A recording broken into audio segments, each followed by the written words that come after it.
호남신학대학 동산에 가면 오목사라는 비석이 있습니다.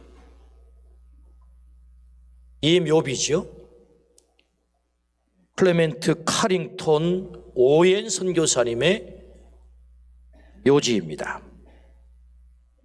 차종순 총장님은 오웬 선교사님의 마지막 선교 여행에 대해서 이렇게 기록을 남겼습니다. 오웬 선교사는 1909년 3월 22일 광주를 출발하여 화순, 남평을 지나 장흥에 도착했다. 그러나 주일날 아침부터 뜻하지 않게 격렬한 오한으로 떨기 시작했다. 심상치 않음을 눈치챈 장흥의 교우들은 가마를 준비하여 급히 광주로 향했다. 오한과 식은땀으로 흠뻑 젖은 그는 신음했다. 가마꾼들은 걸음을 재촉하였으나 수요일 새벽 2시에 광주에 도착할 수 있었다. 윌슨 의사의 치료와 목포 포사이드 의사에게 전보하였으나 그가 도착하기 전 4월 3일 밤 10시 45분 급성 폐렴으로 별세하였다. 라는 기록입니다. 안타깝게도 그의 나이 42살. 42살 나이가 얼마나 젊은 나이입니까? 조선 땅에 온 지 11년, 아내와 4명의 어린 딸을 두고 하나님의 품에 안겼습니다. 얼마나 열정을 다해서 복음을 전했는지 그의 어린 딸은 엄마에게 늘 이렇게 물었다고 해요. 아빠는 왜 집에 안 계셔요? 아빠가 집에 계셔야 되는데 늘 복음을 전하러 출타를 했기 때문에 집에 계시지 않는 아빠를 찾는 딸이 아빠는 왜 집에 안 계셔요?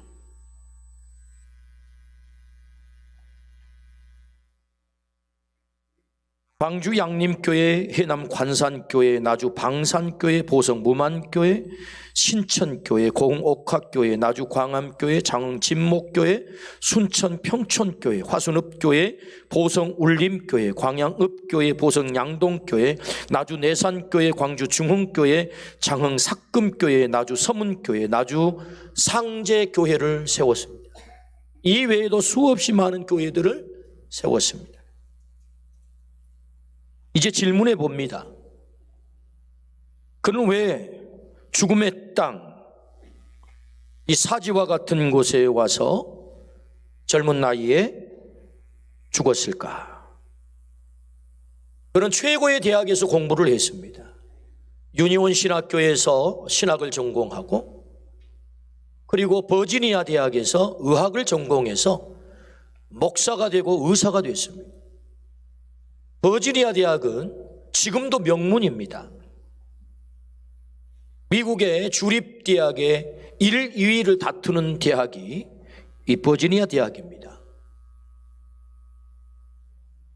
높은 수입이 보장된 삶, 안정되고 화려한 삶이 보장된 삶,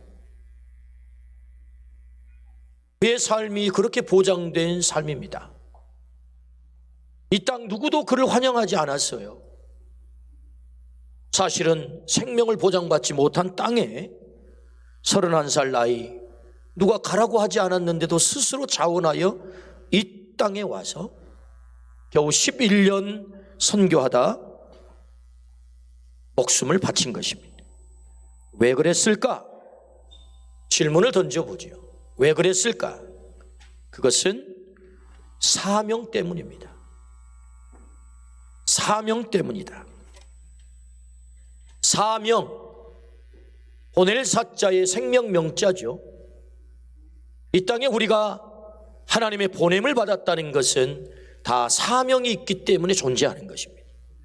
우리가 이 땅에 존재한 이유가 있다면 그것은 사명 때문이죠. 하나님으로부터 보냄받아 우리가 존재하는 것입니다. 목숨으로 존재하는 것입니다. 그 사명 때문에 누구도 환영하지 않는 생명 보장받을 수 없는 이 땅에 그런 젊은 나이에 와서 그의 생명을 바친 거죠. 사명입니다. 그렇다면 우리의 사명은 무엇일까요? 각자에게 사명이 주어졌다면 우리의 사명은 무엇일까요?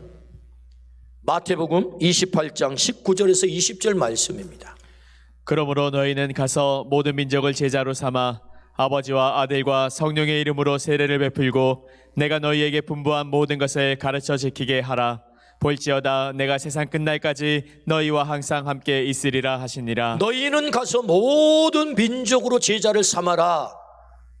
하늘과 땅의 권세를 가지신 우리의 주님께서 우리에게 주신 사명이죠.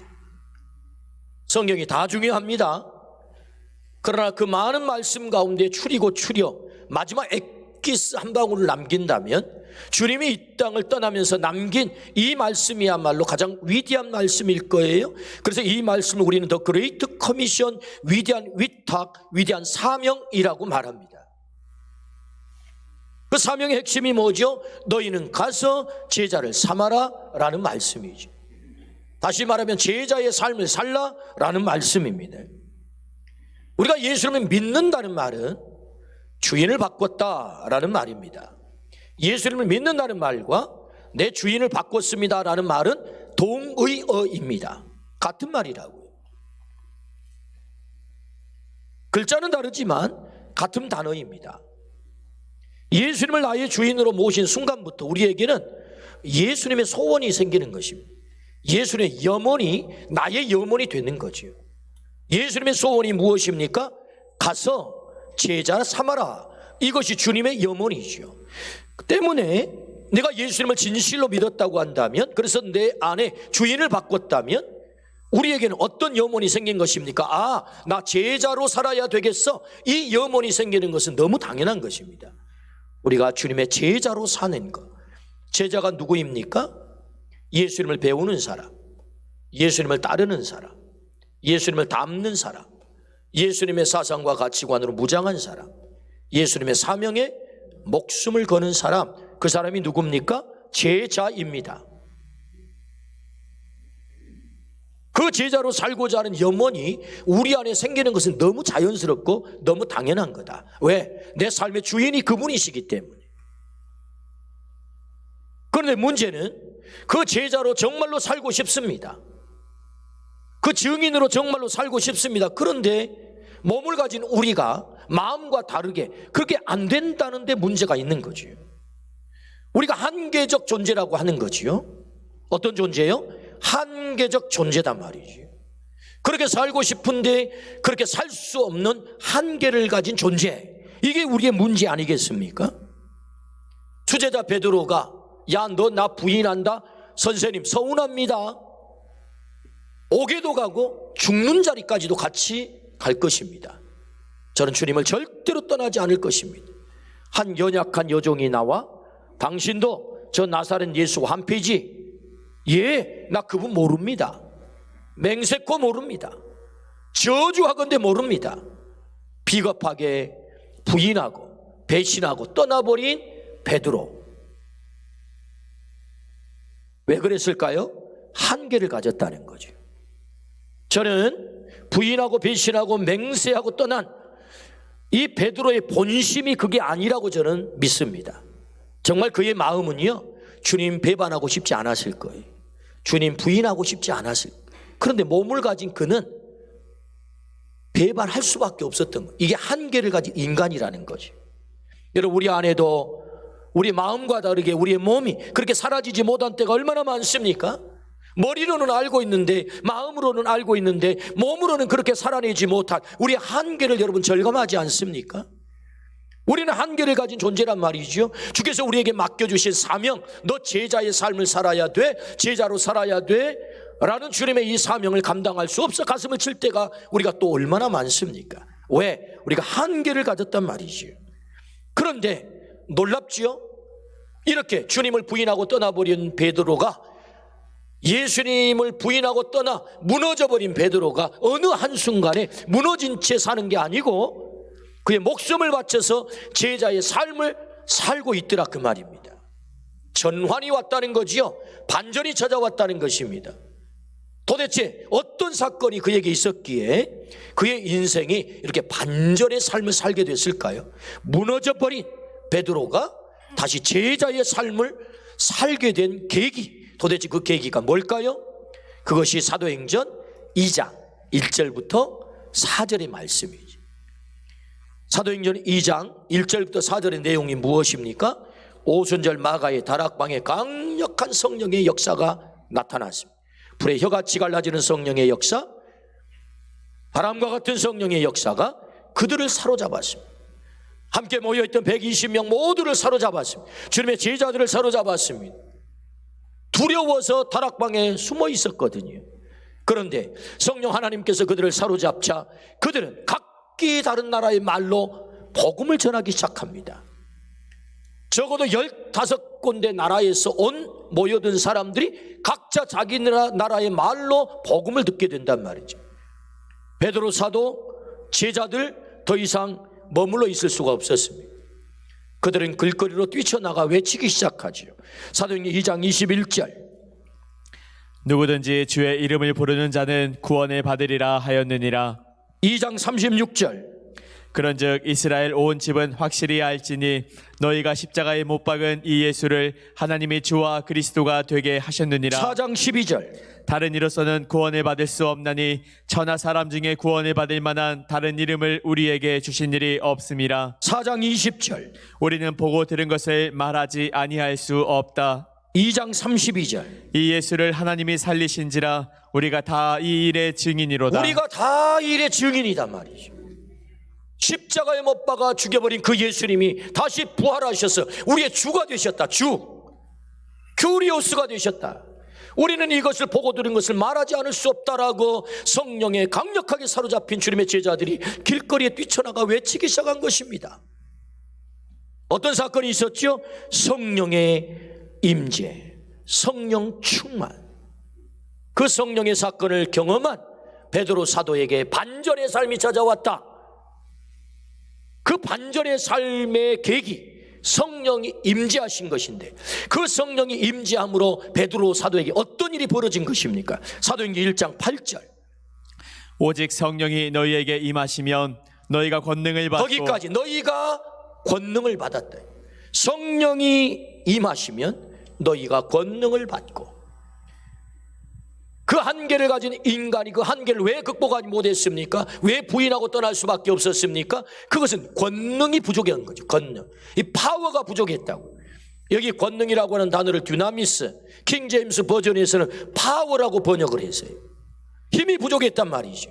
주님의 제자로 살아내야 되는데 마음은, 머리는 그렇게 되는데 안 된단 말이죠.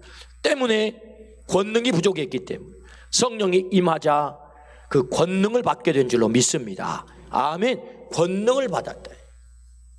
권능. 오늘 우리에게도 이 권능이 있기를 주의 이름으로 축원합니다. 주께서 우리에게 맡긴 사명을 감당할 수 있는 권능, 주님의 제자로 살아낼 수 있는 권능, 위대한 사명을 감당할 수 있는 권능, 그 권능이 우리에게도 있기를 주의 이름으로 축원합니다. 그 듀나미스, 다이너마이트와 같은 그 폭발력의 파워 뿐만 아니라 다이내믹한 지치지 않는 그 열정, 그 권능을 받을 때 우리가 위대한 사명을 감당할 수 있는 거지. 우리의 인간의 연약한 한계를 극복할 수 있다. 그렇다면 여러분, 우리가 기대하는, 우리가 사모하는 그 권능, 성령이 임하면 권능을 받고, 그 권능은 어떤 권능일까요? 크게 두 가지로 대별해 볼 수 있는데 외적 권능과 내적 권능으로 나눌 수 있습니다. 외적 권능이란 밖으로 드러나는 것을 말하고, 내적 권능은 밖으로 드러나지 않지만 우리의 존재를 말하는 거죠. 그래서 외적 권능이란 은사를 말하는데, 은사, 직분적 은사가 있고요, 일반적 은사가 있고요, 초월적 은사가 있는 것입니다. 직분적 은사란 에베소서 4장에 나오는 사도, 선지자, 복음 전하는 자, 목사, 교사, 직분적 은사죠. 오늘로 말하면 목사, 장로, 권사, 안수집사, 집사, 교사, 이 모든 직분들이 뭐죠? 성령께서 우리에게 주시는 직분적 은사들이란 말이죠. 오늘 우리가 이 은사들을 잘 감당하기를 축복합니다. 나의 명예를 위해서 주어진 게 아니라고요. 하나님의 나라와 의를 이루기 위해서, 영혼을 살리기 위해서 우리에게 그 직분적 사명을 맡겨주신 거죠. 일반적 은사가 있습니다.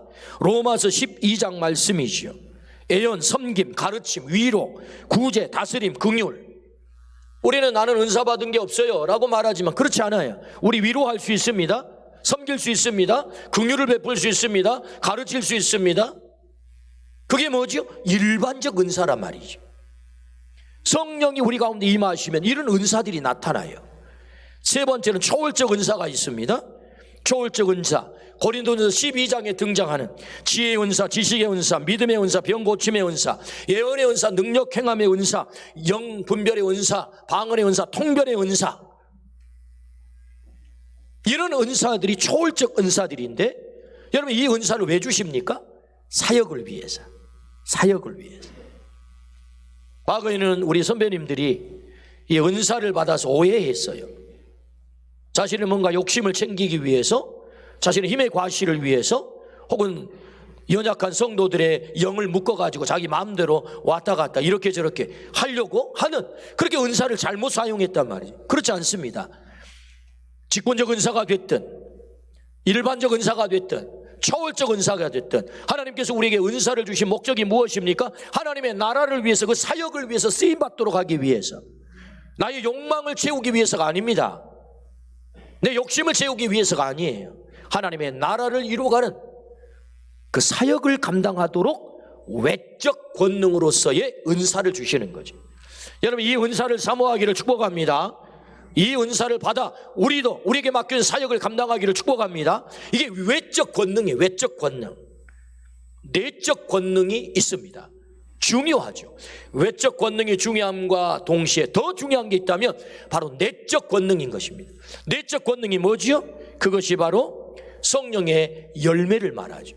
성령께서 임하면 갈라디아서 5장에 보니까 9가지 성령의 열매가 맺혀요. 사랑과 희락과 화평, 오래 참은 자비, 양성, 충성, 온유, 절제. 이 모든 성령의 열매들은 예수 그리스도의 성품이고 예수 그리스도의 인격이란 말이에요. 그것은 우리의 존재의 변화를 말씀하는 거죠. 성령의 목표 가운데, 성령이 우리 가운데 오셔서 우리를 사로잡은 목표 가운데 중요한 목표가 뭐냐? 내 존재를 변화시키는 것입니다. 그래서 영어로 이것을 doing과 being이라고 하죠. doing이라고 하는 말은 뭔가를 행하는 것입니다. 사역적 은사를 말하죠. 외적 권능을 말합니다. 그렇다면 여러분 이 외적 권능, 이 사역적 은사가 그 은사로서 쓰임받기 위해서는 반드시 이 내적 권능인 성령의 열매가 우리 안에 있어야 되는 것입니다. 내 존재의 변화를 통해서 비로소 우리의 사역의 열매가 맺혀지는 거죠. 예를 들어 볼까요? 히틀러가 강아지를 좋아했다고 합니다. 여러분 히틀러가 얼마나 악랄한 인간입니까? 수천억을 이 살상을 저지른 사람이 히틀러입니다. 그런데 여러분 어느 날 이 히틀러의 집에 기르고 있던 이 강아지가 죽었대요. 히틀러가 울었답니다. 강아지 죽었다고 울었대요. 막 통곡을 했답니다. 여러분 강아지 죽음을 통해서 운 히틀러는 여러분 그 마음은 선할 것입니다. 얼마나 긍휼의 마음이 있습니까? 한 생명체가 사라졌다고 하는 것에 눈물을 흘렸는데 사실은 그 존재는 뭐지요?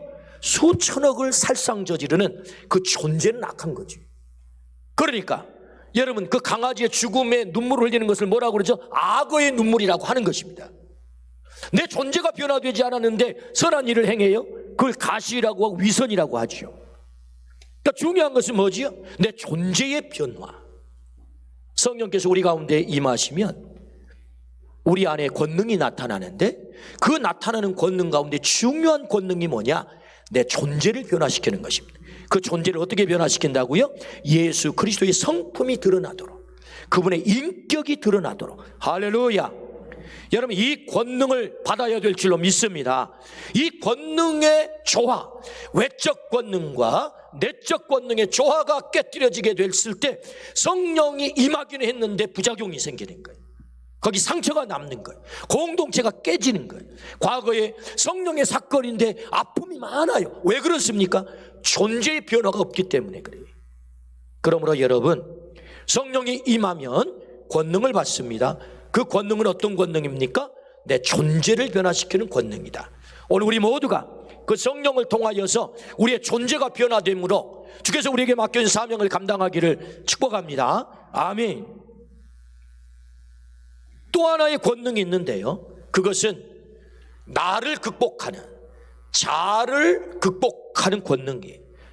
이걸 이름 붙여보면은 초국의 권능이다, 그렇게 이름을 붙여볼 수 있습니다. 내 자신을 온전히 극복하는 권능. 여러분, 이 권능이야말로 차원 높은 권능이지요. 그래서 바울 사도는 모든 것을, 나에게 유익된 모든 것을 나는 배설물로 여겼다. 이게 뭐지요? 이 초국의 권능이죠. 자신을 극복해내는 권능. 오늘 우리에게 이런 차원 높은 권능이 있기를 주의 이름으로 축원합니다. 초국의 권능, 나를 극복하는 권능. 서서평 선교사님,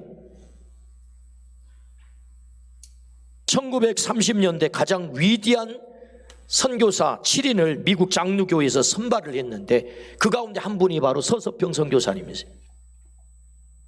1912년 32세 나이에 조선 땅에 들어오셔서 22년 동안 사역을 하시고 54살에 돌아가셨습니다. 그녀의 사인은 영양실조.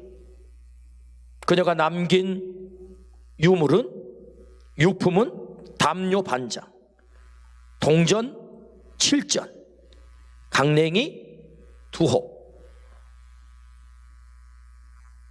그의 침대 머리맡에는 성공이 아니라 섬김이라고 하는 좌우명이 붙어 있었다고 합니다. 그에게는 딸이 13명 있었고 아들이 1명 있었습니다. 그런 결혼하지 않는 사람입니다.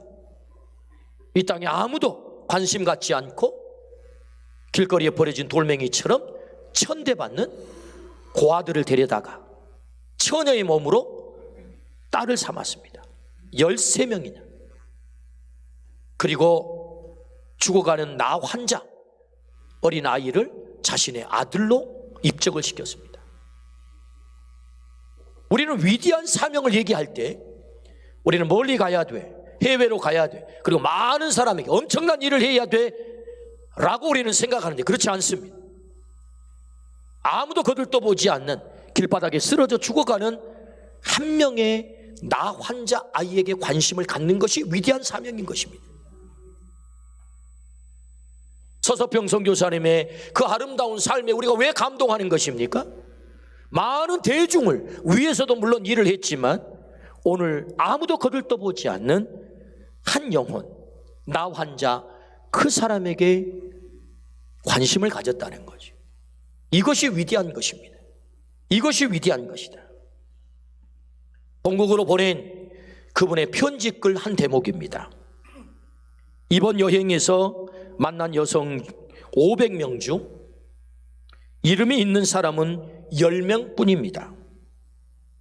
조선 여성들은 돼지 할머니, 큰 년, 작은 년 등으로 불립니다. 그들에게 이름을 지어주고 한구를 깨우쳐주는 것이 제 가장 큰 기쁨 중 하나입니다. 1900년 초반 조선 땅의 여인네들은 이름 없이 살았답니다. 500명을 만났는데 그 가운데 이름을 가진 여인이 10명뿐이었답니다. 그리고 그 가진 이름이라고 하는 것이 돼지 할머니, 큰 년, 작은 년이었다는 것입니다.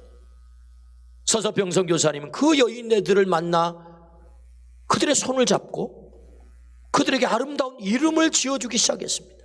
신앙의 이름, 사람답게 살아갈 수 있도록 사람의 이름을 지어준 거죠. 그것이 위대한 것입니다. 그것이 위대한 것이다.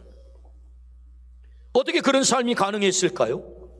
성령이 그에게 임하셨고 그가 권능을 받았는데, 어떤 권능입니까? 자신을 극복하는 초국의 권능을 받은 거지요.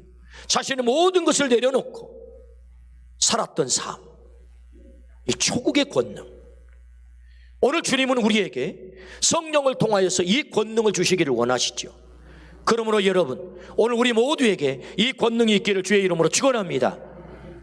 오늘 왜 우리의 삶 가운데 많은 갈등과 싸움과 아픔이 있는 것입니까? 결국 나를 극복하지 못함이지. 어떻게 네가 나를 그렇게 할 수 있어? 초국하지 못하는 것입니다. 자기를 극복하지 못하는 거예요. 때문에 우리 안에 여전히 상처와 아픔과 갈등과 싸움이 있는 것 아니겠습니까? 그러므로 오늘 하나님께서 성령님을 통하여서 우리에게 주시려고 하는 이 성령의 권능, 그 권능이 우리 안에 있어서 외적 권능과 내적 권능을 통한 내 존재의 변화가 있어 주께서 우리에게 맡겨주신 사명을 온전히 감당하기를 주의 이름으로 축원합니다. 아멘. 그렇다면 어떻게 그 성령 하나님이 우리에게 임할 수 있겠습니까? 오직 성령이 너희에게 임하시면 임한다잖아요.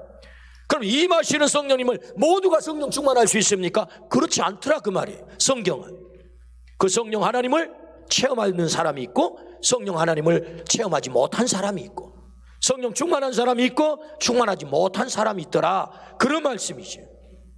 성령 하나님은 하나님이시기 때문에 당신이 주도적으로 우리에게 성령을 보내세요.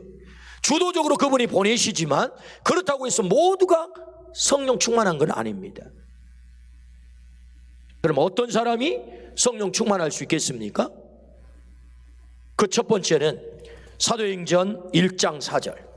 사도와 함께 모이사 그들에게 분부하여 이르시되 예루살렘을 떠나지 말고 내게서 들은 바 아버지께서 약속하신 것을 기다리라. 약속하신 것을 기다리라. 성령님을 기다리라 라고 말씀을 하세요. 기다리는 사람에게 성령님이 임하신다는 거죠. 여러분, 기다리는 행위는 마음을 그분에게 열고 내게 오시옵소서라고 초청하는 거죠. 여러분, 성령 하나님을 초청하기를 주의 이름으로 축원합니다. 두 번째는 사도행전 1장 14절. 여자들과 예수의 어머니 마리아와 예수의 아우들과 더불어 마음을 같이하여 오로지 기도에 힘쓰더라. 오로지 기도에 힘썼다. 사도행전 4장 31절. 빌기를 다함에 모인 곳이 진동하더니 무리가 다 성령에 충만하여 담대히 하나님의 말씀을 전하니라. 빌기를 다 했다는 거지. 광주 수원지에서 우리 집 싱크대까지 물이 와 있어요. 그렇죠? 그렇다고 해서 싱크대에 물이 충만하게 차 있는 건 아닙니다. 그러면 싱크대에 물을 가득 채우려면 어떻게 해야 되죠? 내가 수도꼭지를 틀어서 물이 쏟아지게 만들어야 됩니다. 기도가 무엇입니까? 하나님의 수원지에 나의 싱크대를 연결시키는 것인데 그 수도꼭지를 트는 것과 똑같습니다. 기도는 하나님의 수도꼭지를 트는 것이다. 할렐루야. 그때 내 싱크대가 채워지는 거지. 내가 채우려고 하는 그릇에 물이 가득 참과 같이 기도가 무엇입니까? 빌기를 다할 때 성령이 충만했대요.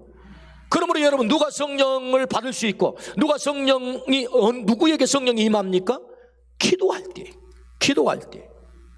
세 번째, 사도행전 2장 38절입니다. 베드로가 이르되 너희가 회개하여 각각 예수 그리스도의 이름으로 세례를 받고 죄의 사함을 받으라. 그리하면 성령의 선물을 받으리니. 그리하면 성령의 선물을 받는다. 언제요? 회개할 때. 기독교의 위대함은 어디 있는 것입니까? 어제까지 망가진 인생이라 할지라도 오늘 회개하고 주님 앞에 무릎을 꿇으면 하나님께서 나를 고치셔서 나를 사용할 줄로 믿습니다. 이것이 기독교의 위대함인 거지. 회개할 때 성령 하나님께서 나를 사로잡으신다 말씀하세요. 오늘 우리 안에 이 회개가 터지기를 주의 이름으로 축원합니다. 회개가 터지기를 주의 이름으로 축원합니다. 네 번째, 사도행전 10장 44절. 베드로가 이 말을 할 때에 성령의 말씀 듣는 모든 사람에게 내려오시니. 베드로가 이 말을 할 때 하나님의 말씀 앞에 서자 성령님이 그들을 사로잡았다는 거지요. 고넬료의 가족 모두가 성령 충만했다. 어떻게? 베드로의 말씀을 들을 때. 코로나 바이러스가 무서운 것은 그 바이러스에 걸리게 되면 기침이 나고 목이 아프고 폐가 망가지고 그래서 죽기도 하고, 그게 무서운 것 아니겠습니까? 우리 육이 병든다는 거죠. 코로나 바이러스가 더 무서운 것은 우리 영을 병들게 만드는 것입니다. 그 영을 병들게 하는 게 뭐지요? 말씀 앞에 서지 못하도록 하는 것이에요. 예배 드리지 마라, 교회 가지 마라, 거기 오염원이 돼. 누구의 음성입니까? 우리의 영을 병들게 만드는. 여러분, 언제 성령이 임하시는 것입니까? 성령은 하나님의 말씀 앞에 설 때, 하나님의 말씀 앞에 서기를 주의 이름으로 축원합니다. 마음이 있으면 방법이 보이고 마음이 없으면 핑계거리가 보입니다. 기억하십시오. 내가 어떻게든 하나님의 뜻대로 하나님이 가장 좋은 일을 해봐야지, 하나님이 가장 기뻐하는 일을 해봐야지 라고 마음이 있으면 방법이 보인다고요. 너무 사람이 많아서 전염의 위험이 있을 것 같다고요? 그 일부 예배 오면 됩니다. 일부 예배는 자리가 텅텅 빕니다. 몇 분 안 오세요. 사람이 몇 분 안 모이니까 위험도가 상대적으로 낮을 것 아니겠습니까? 그러니까 마음이 있으면 방법이 보이죠. 방법이. 마음이 없으면 뭐예요? 계속 핑계거리만 찾는 것입니다. 이래서 저래서 이래서 못한다. 말씀 앞에 서야 됩니다. 여러분, 말씀 앞에 서는 이 마음을 가지고 어떤 경우에도 나는 말씀 앞에 서서 하나님 앞에 예배해야 되겠다, 이 마음이 있기를 주의 이름으로 축원합니다. 말씀 앞에 설 때 성령 충만한다. 다섯 번째, 사도행전 2장 1절 4절입니다. 오순절 날이 이미 이름에 그들이 다 같이 한 곳에 모였더니 그들이 다 성령의 충만함을 받고 성령이 말하게 하심을 따라 다른 언어들로 말하기를 시작하니라. 다 같이 한 곳에 모였더니, 다 같이 한 곳에 모였더니 500명의 형제가 일시에 주님의 부활을 받습니다. 다 성령 충만한 거 아닙니다. 오순절 마가의 다락방에 모인 120명만 성령 충만한 것입니다. 여러분, 공간을 무시하지 마세요. 교회 공동체를 무시하지 마세요. 이 마지막 현대에 갈수록 사단은 공동체를 파괴시키는 작업을 합니다. 자꾸 공간을 무시하려고 하지요. 그렇지 않습니다. 오순절 마가의 다락방에 다 같이 한 자리에 모였을 때 거기에 어떤 역사가 나타납니까? 성령이 강력하게 나타나는 것입니다. 할렐루야. 그러니까 정리를 해보면 어떻게 우리가 성령이 임하십니까? 성령님은 하나님이시기 때문에 인격적으로 주도적으로 그 일을 하시지만 그렇다고 해서 일방적이지 않습니다. 오늘 내가 거기에 카운터 파트너가 되어서 나도 뭔가를 해야 되는 것입니다. 그게 무엇이요? 기다리라, 기도하라, 회개하라, 말씀 앞에 서라, 그리고 다 같이 거룩한 공동체 앞에 모여라. 할렐루야. 거룩한 공동체 안에 속하라는 것입니다. 그럴 때 성령이 너희를 사로잡을 것이다 라고 말씀하시죠. 그 성령이 우리에게 오시면 우리에게 권능이 나타날 줄로 믿습니다. 권능이 나타날 줄로 믿습니다. 내 존재가 변화되고 그리고 사역을 감당할 수 있는 외적 권능이 주어져서 하나님이 우리에게 맡기신 위대한 사명을 감당하게 하는 것입니다. 무엇이 위대한 사명입니까? 오늘 내 곁에 아직도 복음을 듣지 못하고 죽어가는 영혼이 있습니다. 우리가 해외에 나갈 수도 있고 많은 사람들에게 달려나갈 수도 있지만 가장 중요한 위대한 사명은 나만이 만날 수 있는 그 사람. 여러분의 가족, 제가 만날 수 없습니다. 다른 사람이 만날 수 없습니다. 여러분만 만날 수 있습니다. 그 친구, 여러분만 만날 수 있습니다. 그 일터, 여러분만 갈 수 있습니다. 위대한 사명은 내가 오늘 만나는 그 한 사람에게 관심을 갖는 거지. 오늘도 복음을 듣지 못한 채 추구하는 그 영혼, 그 영혼을 살려내는 것이야말로 가장 위대한 사명. 너희는 가서 모든 민족으로 제자를 삼아 증인이 되리라. 이 위대한 사명을 우리 모두가 감당하기를 주의 이름으로 축원합니다. 아멘.